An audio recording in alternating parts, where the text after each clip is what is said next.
नमस्कार, SBT news में आपका स्वागत है। पेश है 27 सितंबर मंगलवार सुबह 6:15 बजे राजस्थान की बड़ी खबरें। 2 अक्टूबर से शुरू होने वाले प्रशासन गांव और शहरों के संग अभियान को राजस्थान सरकार ऐतिहासिक बनाने की पूरी तैयारी कर रही है। एक लंबे समय के बाद मुख्यमंत्री अशोक गहलोत खुद इन अभियानों की मॉनिटरिंग के लिए फील्ड में निकल सकते हैं। जानकारी मिली है कि मुख्यमंत्री अशोक गहलोत हेलीकॉप्टर से किसी भी जिले में जाकर निरीक्षण कर सकते हैं। सीएम कार्यालय की तरफ से मंत्रियों को अपने प्रभार वाले जिलों में उपस्थित रहने के निर्देश दिए गए हैं। अभियान को लेकर राजस्व मंत्री हरीश चौधरी ने सोमवार को प्रेस कॉन्फ्रेंस करते हुए कहा कि प्रशासन गांव के संग अभियान में 21 विभागों के कामकाज का निस्तारण किया जाएगा। शिक्षा संकुल में आयोजित कार्यक्रम के दौरान राजस्थान के शिक्षा मंत्री गोविंद सिंह डोटासरा ने सोमवार को मीडिया से विभिन्न मुद्दों पर खुलकर बात की। 3rd ग्रेड शिक्षकों के तबादलों को लेकर पूछे गए सवाल पर शिक्षा मंत्री ने कहा कि 3rd ग्रेड शिक्षकों के तबादलों को लेकर विभाग की ओर से गाइडलाइन पर काम किया जा रहा है और जल्द ही गाइडलाइन बनने के साथ तबादले करके शिक्षकों को राहत दी जाएगी। इसके साथ ही सरकार तबादला तिथि में भी बदलाव कर सकती है। राजस्थान की अलवर एसीबी टीम ने बड़ी कार्रवाई करते हुए आरटीओ ऑफिस में सूचना सहायक सहित आरटीओ के गार्ड और 2 दलालों को दबोचा है। इसके अलावा 3,17,680 रुपए की नकदी भी आरोपी सूचना सहायक तरुणेश कुमार से जब्त की है। एसीबी ने ये कार्रवाई आजाद नाम के परिवादी की शिकायत पर की थी। उपराष्ट्रपति एम वेंकैया नायडू मंगलवार को जोधपुर में राज्यपाल कलराज मिश्र की लिखी पुस्तक संविधान, संस्कृति और राष्ट्र का लोकार्पण करेंगे। नायडू अपने जोधपुर के दौरे के दौरान मंगलवार सुबह 11:30 बजे श्री मिश्र की इस पुस्तक का लोकार्पण करेंगे। श्री मिश्र की इस पुस्तक में संविधान, संस्कृति और राष्ट्र से जुड़े मुद्दों पर समय समय पर लिखे गए उनके लेख संग्रहित हैं। राजस्थान की सबसे बड़ी परीक्षा रीट का आयोजन 26 सितंबर को सफलतापूर्वक आयोजित की गई। रीट अध्यापक पात्रता परीक्षा ने पूरे देश के सामने एक मिसाल पेश कर दी है, जिसमें करीब 26 लाख परीक्षार्थियों ने एक ही दिन में शांतिपूर्ण तरीके से परीक्षा दी। हालांकि कुछ घटनाओं को छोड़ दिया जाए तो ये परीक्षा रिकॉर्ड के लिहाज से अपना नाम Guinness book of world record में शामिल करवाने की हकदार बन चुकी हैं और कहीं न कहीं शिक्षा मंत्री ने भी ये इच्छा जताई है कि इस परीक्षा को गिनीज बुक में स्थान मिले। राजस्थान में अलवर जिले के राजगढ़ कस्बे में मुख्य डाकघर में लगा एटीएम रविवार रात को बदमाश उखाड़ कर ले गए। बदमाश अलवर से 15 किलोमीटर दूर गोविंदपुरा गांव में एटीएम को काट कर पटक गए। एटीएम में 2,09,500 रुपए थे। सुबह 6 बजे डाकघर में लगा एटीएम नहीं होने की सूचना पुलिस को मिली। इसके बाद पुलिस मौके पर पहुंची। राजस्थान में अजमेर स्थित सूफी संत ख्वाजा मोइनुद्दीन हसन चिश्ती का 809वां सालाना उर्स का झंडा चांद दिखाई देने पर अगले वर्ष 27 जनवरी को चढ़ाया जाएगा। झंडे की रस्म के बाद 2 फरवरी को जन्नती दरवाजा खुल जाएगा और इसके अगले दिन 3 फरवरी से उर्स की धार्मिक रस्में शुरू होंगी। राजस्थान के मुख्यमंत्री अशोक गहलोत ने कहा है कि उन्हें खुशी है कि राजस्थान की तर्ज पर केंद्र सरकार ने भी डिजिटल हेल्थ आईडी बनाने का कार्य शुरू किया है। गहलोत ने सोमवार को सोशल मीडिया के जरिए ये खुशी जताई। उन्होंने कहा कि मुझे प्रसन्नता है कि राजस्थान की तर्ज पर केंद्र सरकार ने भी डिजिटल हेल्थ आईडी बनाने का कार्य शुरू किया है।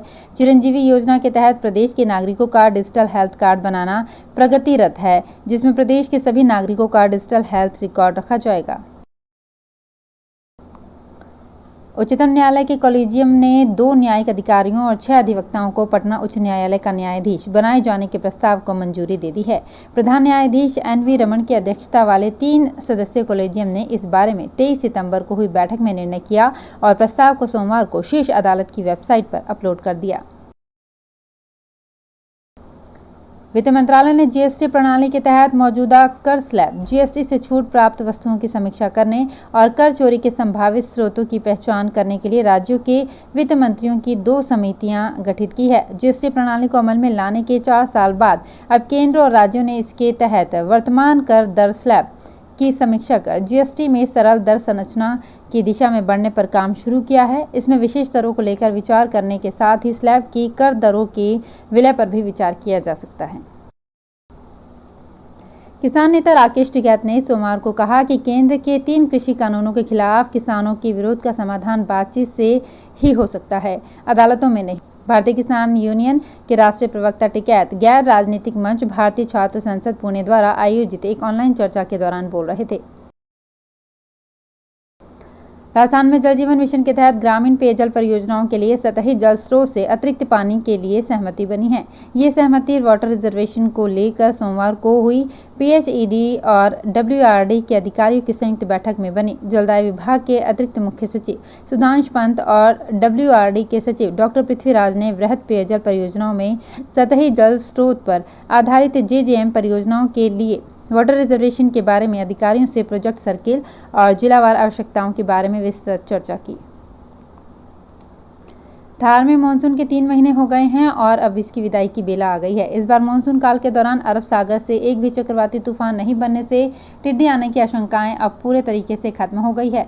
इस साल कम दबाव के अधिकांश क्षेत्र व चक्रवात बंगाल की खाड़ी से बने थे। लगातार किए जा रहे सर्वे में भी टिड्डी नहीं मिली है। संयुक्त राष्ट्र संघ के खाद्य एवं कृषि संगठन के बैनर तले मंगलवार को 2 महीने बाद दोनों देशों की वर्चुअल बैठक होगी। अफगानिस्तान और ईरान भी भाग लेंगे। बैठक में टिड्डी सर्वे और अगले साल टिड्डी रोकने के उपायों पर मंथन होगा। प्रशासन शहरों के संग अभियान को लेकर जयपुर के दोनों नगर निगम में तैयारी कैंप लगाए गए थे, मगर दोनों ही जगहों पर उम्मीद के मुताबिक आवेदन कम मिले, जिसके चलते अभियान के दौरान तय लक्ष्य के अनुसार पट्टा देने पर संशय के बादल छा गए हैं।